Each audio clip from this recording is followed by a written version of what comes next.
but you are what you hang around. If you hang around some bums, you're gonna be a fucking bum. Hang around some motherfucking potheads, you're gonna be a pothead. You know what I'm saying? Hang around some winners, you're gonna be a winner. It's straight like that, bro. It's like hang around some hoes, you're gonna be a hoe. You are what you hang around. Evaluate your circle. Straight like that, bro.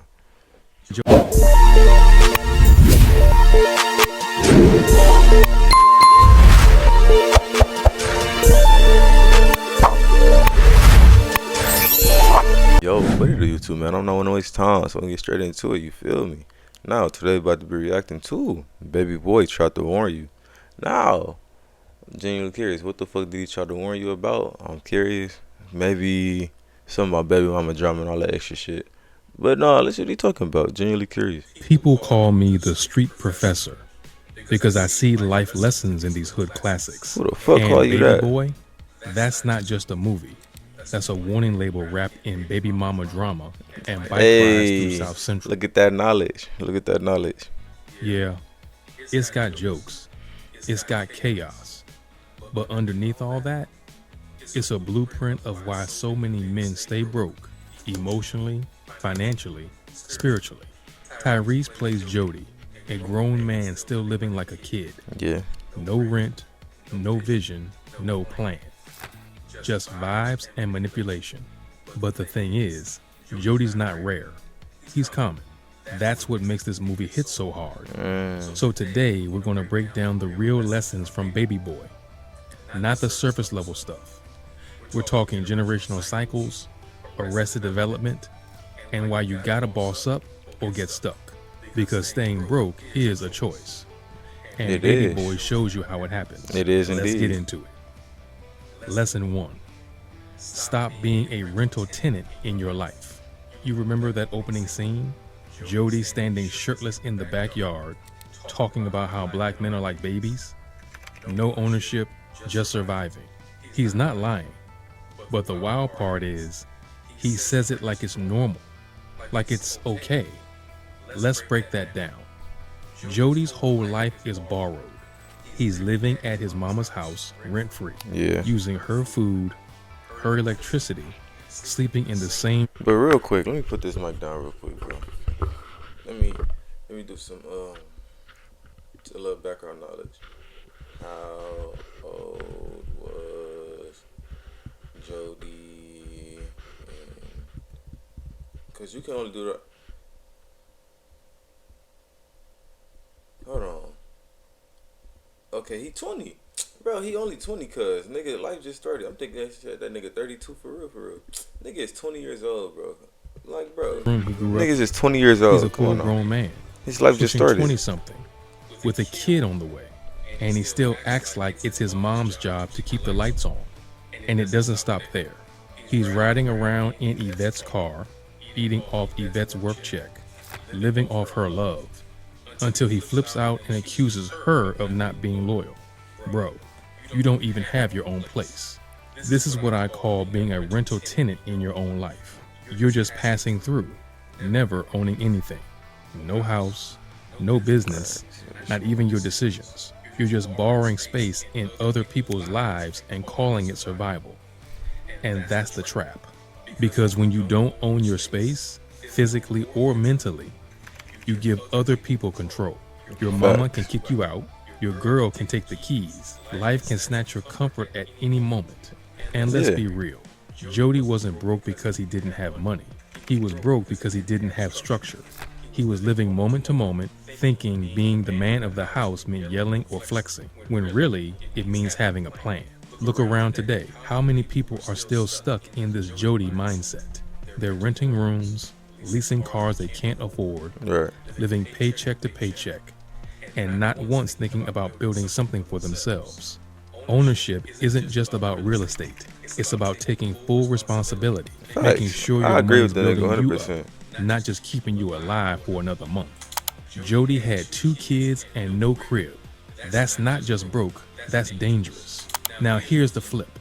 When Melvin moves in, Jody feels threatened. Why? Because Melvin's a man with discipline, with experience, with ownership. He walks different, talks different. Jody senses it and hates it.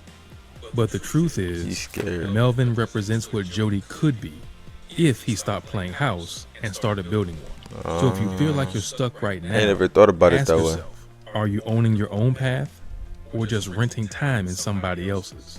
You don't need to buy a mansion tomorrow, but you do need to start acting like your future is your job, because no one's going to hand it to you. And if you don't get that, you'll be 35, still sleeping in your mama's back room, mad at the world, blaming everyone but yourself. Lesson 2. You can't cheat the game. There's this one scene that tells you everything you need to know about Jody's mindset. He's selling stolen dresses out of the trunk of his girl's car.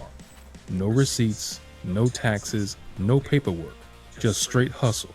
And in his mind, that's making money. Nah. That's winning. But what he doesn't realize is he's playing checkers in a chess game. Jody's whole lifestyle is built on shortcuts. He borrows his mama's roof, he rides around in Yvette's car, and flips stolen merch to make a quick buck. And when it works for a day or two, he thinks he's figured it out, like he cracked the system. But here's the truth. You can't cheat the game. Facts. Every time you avoid the hard route, learning a skill, stacking your money, building credit, you trade a small win for a bigger loss later. It's like putting duct tape on a leaky pipe and acting like the problem's solved. It's not. It's just delayed.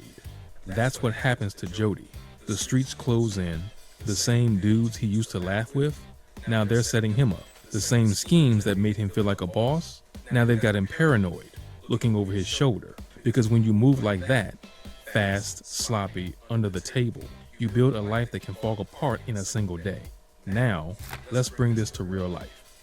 You ever meet someone who keeps switching jobs, dodging taxes, never registering their business, always in between something? They talk a good game. I'm grinding. I got something big coming. But 5 years go by and they're still in the same spot. That's Jody. That's the trap of hustling without structure. It looks like movement, but it's just spinning in place. There's a reason real wealth moves slow. It takes time to build, time to get legal, time to make mistakes and learn from them. Jody never gave himself that time. He wanted the rewards without the responsibility. He wanted to feel rich before ever being secure. And let's be honest. And that's people's problem. They like to live beyond their means, and that's how you get yourself in a fucked up situation. Fortunately for Jody, though, he had people to lean back on when he did get in a fucked up situation, like his mom or his girl. But not everybody's that fortunate. You know what I'm saying? Tempting, especially when money's tight. But those fast routes, they age you. Yeah. They break you. They make you reactive instead of being strategic. The real flex is building something that lasts. Paying your taxes, getting the LLC, learning the game. That's how you stop being broke. Not just in your wallet, but in your mindset. Jody thought the shortcut was freedom, but every shortcut he took made his life smaller, less stable, more fragile. That's the cost. And if you keep playing like that, you won't win. The game wins every time. Lesson 3. Check the influence in your circle. There's a line in Baby Boy that ain't ever said out loud, but it's written all over the screen. If you hang around 5 lost people, you'll be the 6th. Let's look at Jody's circle. First, you got Sweet Pea. Violent, impulsive, ready to throw hands at a moment's notice. He's Jody's ride or die, but that loyalty comes with baggage. Sweet Pea doesn't think ahead. He doesn't reflect. He reacts. So every time... Real quick, basically he's saying you are what you hang around. And this is very true. Like, very, very, very true. I feel like people really, they typically sleep on the lesson that's given. They might hear it all the time, so they just like, oh, you don't know what you're talking about. But you are what you hang around. If you hang around some bums, you're going to be a fucking bum. Hang around some motherfucking potheads, you're going to be a pothead. You know what I'm saying? Hang around some winners, you're going to be a winner. It's straight like that, bro. It's like hang around some hoes, you're going to be a hoe. You are what you hang around. Evaluate your circle. Straight like that, bro. Jody hangs out with him, he's feeding the version of himself that stays stuck in survival mode. Not strategy, just ego, pride, and reckless decisions. Then there's Rodney, the ex-con out of prison, back in the neighborhood, flexing muscle and threatening Yvette. But the deeper message is more subtle. Rodney represents the future Jody's heading toward. The washed up, washed out dude who never grew up, who never got out. And now all he knows is control, manipulation, and intimidation. That's who Jody's becoming, unless he makes a hard pivot. I ain't even think Contrast about that with that way. Melvin's not perfect. He's got a past. But now, he's disciplined, got a job, works out, pays bills, shows love to Jody's mom. He doesn't posture like a gangster because he's not performing anymore. He's living. Right. And even though Jody can't stand him at first, Melvin is the one who quietly shows what manhood really looks like. Not just strength, but restraint. Not just power, but presence. See, your circle isn't just your company, it's your compass. If everyone around you stuck, you start thinking stuck is normal. If they clown your ambition, mock your growth, or drag you into messes, they're not just slowing you down. They're reprogramming your mindset, little by little. In real life, this is why so many people stay broke, not just financially, but emotionally and spiritually. You're Right. in group chats with folks who only gossip. You spend your weekends with people who don't dream. You share ideas with people who can't see past tomorrow. It's death by 1,000 small influences. But the flip side is just as true. One mentor, one solid friend, one Melvin in your life, someone who challenges you instead of enabling you, can shift everything. It's not about cutting people off just to feel superior. Bro, It's about I watched this movie so many times and I never really thought about that shit. I'm hoping my camera didn't fucking go off. But I watched this movie so many times. I never really thought about how the characters had affected Jody in a way.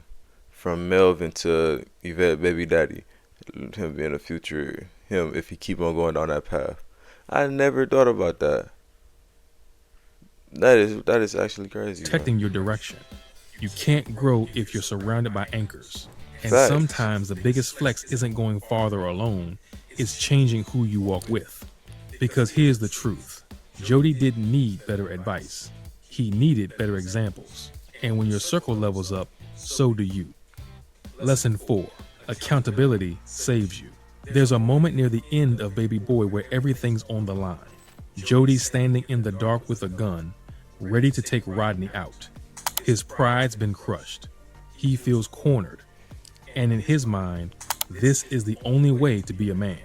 But right before he makes that irreversible decision, Melvin steps in. Not yelling, no long speeches, just presence, just stillness. Melvin grabs the gun, looks Jody dead in the eye, and reminds him who he could be. That moment, that's accountability in action. See, Jody wasn't dumb. He wasn't evil.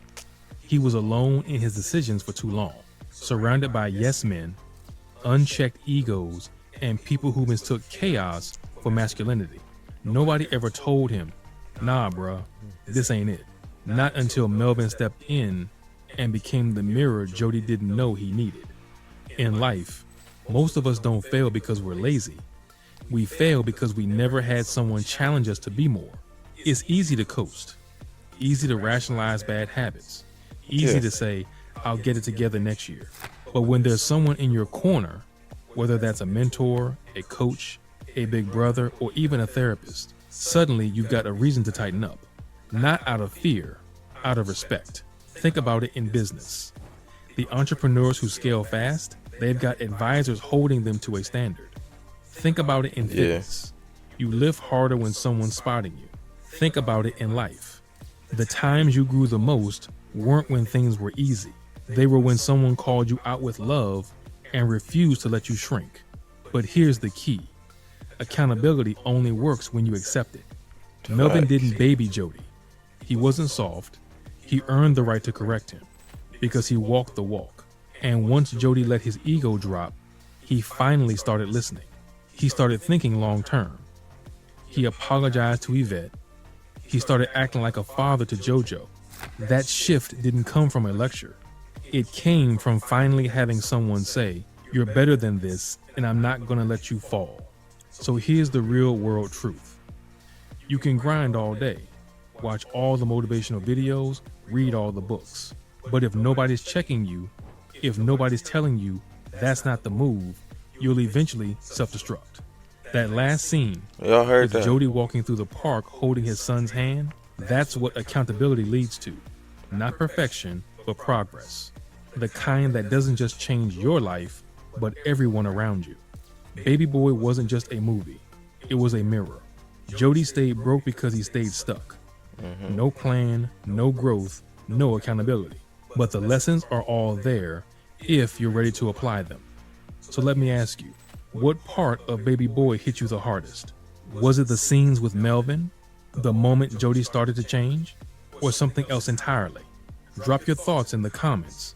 I read them all. And if you want more videos breaking down hidden wisdom in movies, culture, and real life, hit that subscribe. Hey, I will hit that subscribe button because I definitely fuck with how you broke that movie down. You definitely got a subscriber out of me. But no, let me know what y'all think down in the comments below. Now, me personally, I never really dug too deep into Baby Boy. Like, I got the surface level meaning of, not even the surface level meaning, I got the surface lesson that was given. But I never really thought about the stepdad being an anchor for hope. I'm gonna say anchor for hope because that's literally what it is. And Yvette baby daddy being what he could be potentially in the future if he kept doing what he was doing, being a prideful motherfucker, chasing a quick buck instead of a long run. But no, let me know what y'all think down in the comments below, bro. I'm genuinely curious. And I'm gonna catch you niggas in the next one. Yes, sir.